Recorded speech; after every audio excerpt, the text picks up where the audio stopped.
Silver Jubilee వేడుకలు పట్టణంలోని STU భవన్లో ఘనంగా జరిగాయి. ఈ కార్యక్రమానికి ముఖ్య అతిథిగా హాజరైన కలెక్టర్ జ్యోతి ప్రజ్వలన చేసి వేడుకలను ప్రారంభించారు.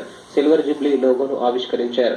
వివిధ రంగాల్లో రాణించిన బదిరులు, సంఘ పటిష్టతకు సుదీర్ఘకాలంగా పనిచేస్తున్న సంఘ బాధ్యులను ఈ సందర్భంగా పూలమాలలు, శాలువాలతో ఘనంగా సత్కరించి అభినందనలు తెలియజేశారు.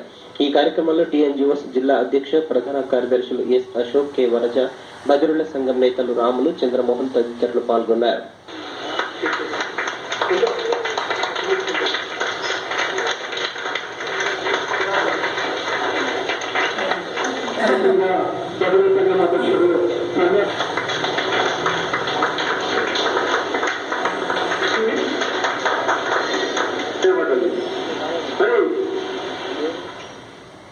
ఈ సందర్భంగా జిల్లా కలెక్టర్ ఎం జగన్మోహన్ మాట్లాడుతూ అన్ని అవయవాలు సక్రమంగా ఉన్నవారే అనేక ఇబ్బందులు పడుతున్న ప్రస్తుత తరుణంలో బదిరులు ఆత్మస్థైర్యంతో ముందుకు సాగడం ఎంతో అభినందనీయమన్నారు. ఇదే ఐక్యమత్యంతో ముందుకు సాగితే సమస్యలన్నీ వాటంతట అవే పరిష్కారం అవుతాయన్నారు. బదిరుల సంక్షేమానికి ప్రభుత్వ పరంగా అన్ని చర్యలు తీసుకుంటారని భరోసానిచ్చారు.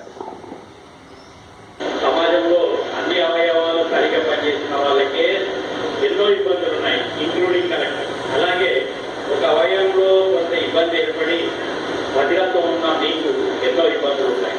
మరి వారు ఒక మంచి కార్యక్రమాన్ని రజతోత్సవాన్ని చేసుకున్నప్పుడు ఎంత ఒత్తిడి, ఎన్ని పరివర్తనలు ఉన్నా నేను రావాలని నేను నిర్ణయించుకున్నాను.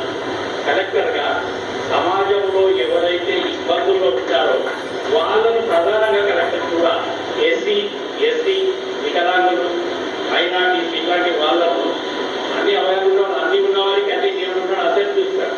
మనం దేవుని మనుషులమే, కానీ ఒక కలెక్టర్గా ఇట్లా కొన్ని ఇబ్బందులు ఉన్న వాళ్ళకి చేయుతనిచ్చేటువంటి బాధ్యత కలెక్టర్. అందుకే నేను ఈరోజు ఎంత బిజీ ఉన్నా మీతో పార్టిసిపేట్ కావడానికి. కానీ చాలా సంతోషం, మీరు ఈరోజు అనేక సమస్యల కొరకు ఈరోజు నాకు నేను డిమాండ్స్ ఇవ్వడం జరిగింది. ఇవన్నీ సాధించబడాలంటే చాలా వరకు ఇవన్నీ రాష్ట్ర స్థాయిలో రాష్ట్ర ప్రభుత్వం